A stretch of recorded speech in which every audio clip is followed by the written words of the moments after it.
You know, I've been thinking.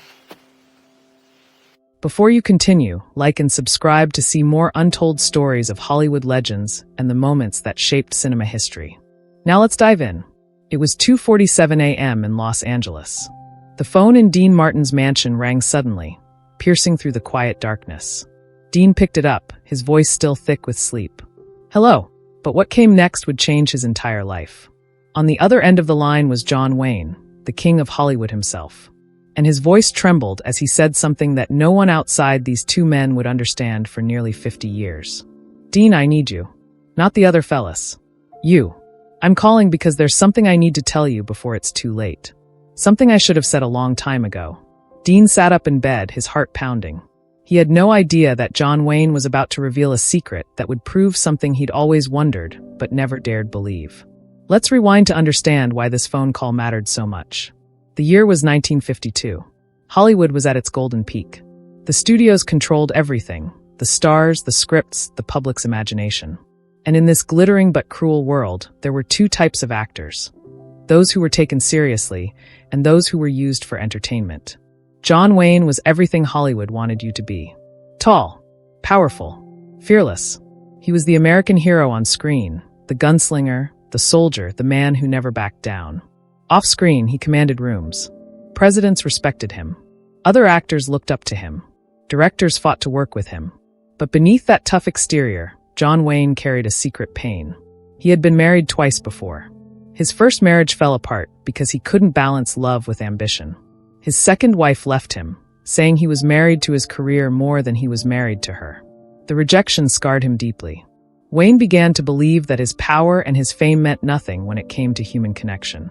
That everything he'd built was hollow. He surrounded himself with other big stars, men who matched his intensity, his dominance, his need to control every room he walked into. Guys like Robert Mitchum, Kirk Douglas, and James Stewart. They were men's men. They played poker together. They hunted together. They competed with each other constantly. But none of them ever truly understood what John Wayne needed. Dean Martin, on the other hand, was different. Dean came from a completely different world. His real name was Dino Paul Crocetti, and he grew up in Steubenville, Ohio, a working-class steel town where your family mattered more than your ego. His father was a barber. His mother was a seamstress. He learned early that love wasn't about being the strongest person in the room. It was about showing up. It was about loyalty. By 1952, Dean Martin was becoming famous, but not in the way he wanted. He was the pretty boy, the crooner, the comic sidekick. The studios wanted to use him as decoration next to serious actors. They didn't think he had depth. They didn't believe he could carry a film.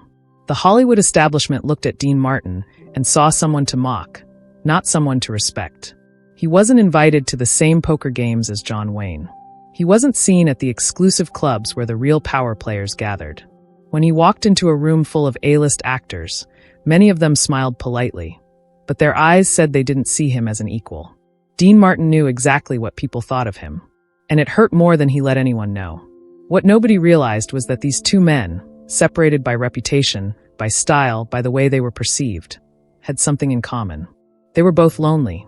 They were both pretending to be stronger than they felt. And they were both searching for someone who would accept them for who they really were, not for what they appeared to be. Fate would bring them together in a way that would change both their lives. This is where the real drama unfolds. In 1953, a director named George Marshall was casting a new Western comedy called The Caddy. He wanted to create something different from the typical Westerns that dominated Hollywood. Something that mixed action with humor. Something that showed that even tough guys could be funny. The studio suggested he pair John Wayne with one of the established comedians, someone like Red Skelton or Jack Benny. Someone proven. Someone who had already proven they could handle drama. But George Marshall had a different vision. He wanted John Wayne and Dean Martin. Wayne's manager nearly exploded when he heard the suggestion. You're putting the king of Hollywood with a crooner? A lounge singer? Dean Martin is a joke, George. He's not a real actor. Wayne will be destroyed. His audience expects serious drama, not comedy sketches. But George Marshall saw something that others didn't. He saw that John Wayne was tired of being invincible. And he saw that Dean Martin was tired of being invisible. When the studio approached John Wayne with the offer, he refused immediately. I don't work with second-rate entertainers, he said. It was a reflex, a defense mechanism. Because deep down, Wayne was terrified. If he did comedy, if he let his audience see him laughing at himself, would they still respect him? Would he lose everything he'd built? The studio pushed harder. They showed him footage of Dean Martin's performances. His natural humor. His ability to make a crowd feel like they were all old friends sitting together. His warmth. Wayne watched the footage alone in his office, and something shifted inside him. He saw in Dean Martin what he'd been searching for his whole career: genuine humanity. Not performed strength. Not controlled power. Just a man being honest about his flaws, his hopes, and his ability to connect with others. But he was still afraid. For weeks, John Wayne avoided Dean Martin on set. When they had to work together, Wayne was cold, distant, and overly professional. He didn't make eye contact. He didn't joke around. He treated Dean like a coworker he barely tolerated. Dean Martin felt the rejection like a physical blow. He had idolized John Wayne since he was a kid watching movies in Steubenville. And now, working with his hero, he was being treated like he didn't belong. Like he was beneath Wayne. Like he was exactly what all those critics said he was: a pretty face with no real talent. During filming, there was a scene where their characters had to sit around a campfire and talk about their dreams. It was supposed to be comedic, but it was also supposed to be vulnerable. The script called for Dean Martin's character to admit something real, something human. Dean nailed the scene. He delivered his lines with such honesty that the crew fell silent when they yelled, "Cut!" Even John Wayne's tough expression softened for a moment. But afterward, Wayne got up and walked away without a word. That night, Dean Martin sat alone in his trailer and cried. Not because he was sad about the movie, but because he realized that no matter how hard he tried, some people would never see him as anything more than what they'd already decided he was. The rejection hurt because it came from John Wayne, the man whose approval he secretly craved more than anyone else's. Days later, there was another scene. This one required John Wayne to let his guard down, to show vulnerability, to admit fear. It was something Wayne had never done on film before, and he was terrified. As they were about to film, John Wayne completely froze. His hands started shaking. His jaw clenched. George Marshall called for a break, and Wayne walked off set. Everyone assumed it was another refusal, that he couldn't handle the emotional exposure. But Dean Martin did something nobody expected. He followed Wayne. He found him outside, standing alone, looking out at the desert landscape. Dean didn't say anything at first. He just stood next to him. Just showed up. Just was there. After a long silence, Dean said quietly, "I'm scared too, you know. Every day. I come to work thinking people are going to figure out that I don't belong here. That I'm not good enough. That I'm just a pretty face with a good voice and nothing beneath it." Wayne turned to look at him, truly seeing him for the first time. "That's not who you are," Wayne said, his voice rough. "I was wrong about you, Dean. I was wrong because I was afraid." Dean looked confused. Afraid of what? Afraid that if I let people see me as something other than a hero, if I let them see me laugh, if I let them see me scared or uncertain, then everything I built would disappear. But watching you, the way you make people feel okay about their own fears, I realized something. Real strength isn't about never being vulnerable. It's about having the courage to be honest. They filmed that scene the next day, and it was magic. John Wayne's vulnerability on camera moved audiences in ways they'd never expected. And standing next to him, making him feel safe enough to be honest, was Dean Martin. Something fundamental changed between them that day. They started having lunch together. They started talking, really talking, about their childhoods, about their fears, about what it meant to be successful and still feel like you weren't good enough. And John Wayne realized something extraordinary. Dean Martin wasn't trying to compete with him, wasn't trying to prove himself better, wasn't trying to steal his spotlight. Dean Martin just wanted to be seen and accepted for who he was. It was the most genuine friendship John Wayne had experienced in decades. The turnaround, 12 to 16 minutes. Now we reached the moment of truth and recognition. When the caddy came out, something unexpected happened. Critics who had expected a disaster found themselves watching something beautiful. A film about two men from completely different worlds learning to trust each other and bring out the best in each other. The chemistry between Wayne and Martin was undeniable. Audiences loved them together. More importantly, John Wayne's performance was hailed as his most human, most honest work. Reviewers said he showed dimensions as an actor that no one knew he possessed. And they specifically credited Dean Martin with bringing that out in him. But this recognition didn't satisfy John Wayne completely. As the years passed, John Wayne's health began to decline. In 1978, when he was in his 70s and seriously ill, he began to reflect on his life, on the people who had mattered, on the relationships that were real versus the ones that were just transactional. He thought about all the A-list actors he'd played poker with, all the famous directors he'd worked with, all the presidents he'd rubbed shoulders with. And he realized that none of them had ever truly mattered to him the way Dean Martin did. Because Dean Martin wasn't impressed by his power.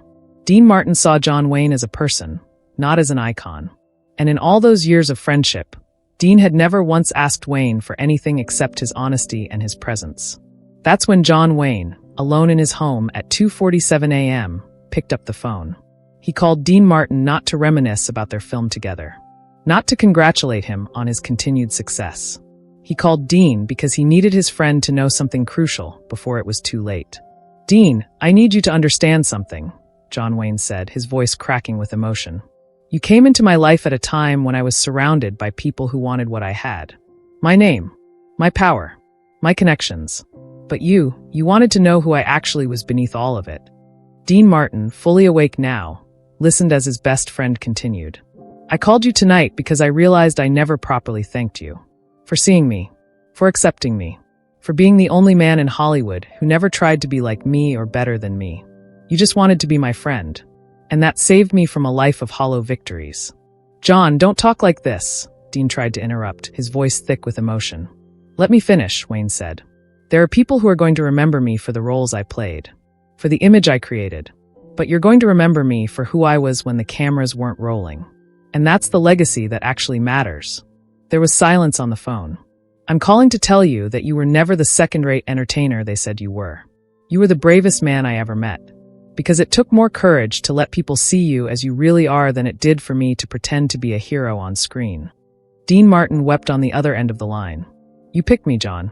When you finally decided that real friendship mattered more than competition. You picked me. And I'll never forget that." "I picked you," John Wayne repeated slowly, "because you were the only one who ever picked me first."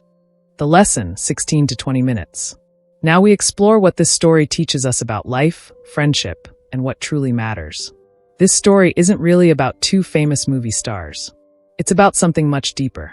It's about how we judge people, how we create boxes for them and trap them inside, how we decide who's worthy of respect and who isn't, often before we really know them. Think about how many times in your own life you've made instant judgments about people. You saw someone and decided they were a certain way. Maybe they were too quiet, so you thought they were arrogant. Maybe they were too outgoing, so you thought they were shallow. Maybe they had a certain job or came from a certain background, and you decided they couldn't possibly have anything meaningful to offer. The tragedy is that most of us live our entire lives in those boxes that other people create for us. John Wayne was trapped in the box of the tough guy. He had to prove every single day that he was stronger, tougher, more capable than anyone around him. It was exhausting, and it was lonely. Dean Martin was trapped in the box of the entertainer. No matter what he did, people saw only the surface, the charm, the smile, the voice. They couldn't imagine that beneath that, there was intelligence, depth, and genuine human kindness. What saved both of them was the moment when one person, just one, looked past the box and saw the actual human being inside. This is what real friendship is. Real love is. Real respect is. It's not about being impressed by someone's accomplishments or their power or their status. It's about being willing to see someone completely and accepting them anyway. Accepting them despite their flaws. Because of their honesty. When John Wayne lay in that hospital bed, making that midnight phone call, he wasn't thinking about all the awards he'd won. He wasn't proud of all the movies he'd made or all the millions of dollars he'd earned. He was thinking about Dean Martin, about the friendship that had been real, about the person who had seen through his armor and loved him anyway. That's what we should all be thinking about in our final days. Not what we accumulated, not what we achieved, but who truly knew us and loved us for who we really were. The real tragedy of the entertainment industry, of any competitive industry really, is that people are encouraged to wear masks, to pretend, to never let anyone see them struggle or doubt themselves, to always be on. But the people who break through that and allow themselves to be seen, not just the characters they play, but their actual selves, those are the people who actually connect with others. Dean Martin did that. He let people see that he could be funny and vulnerable at the same time. That success didn't mean you had to stop being real. And John Wayne learned from him that power doesn't come from being untouchable. It comes from being honest about how you actually feel. If there's one lesson from this story, it's this. Don't wait 50 years to tell someone they matter to you. Don't wait until you're dying to acknowledge that someone saw you and accepted you. Tell them now. Look at the people in your life and ask yourself, who really sees me? Who accepts me not for what I can do for them, but just for who I am? And more importantly, who am I pretending to be that I don't need to be? Because that's where real freedom lives. That's where real friendship lives. That's where real love lives. In being honest. In being vulnerable. In letting people see the actual human being beneath all the roles we play and the boxes we're put in. Closing and call to action. Like and subscribe to watch more untold stories about Hollywood legends and the real moments that shaped their lives. These stories of honesty, friendship, and human connection are what truly matter. Don't forget to hit the notification bell so you never miss a new story. In the comments below, tell us, who is the person in your life who truly sees you for who you are? The one person who accepted you despite everything? Share your story with us, because real connection is what makes life meaningful. Thank you for watching. We'll see you in the next video.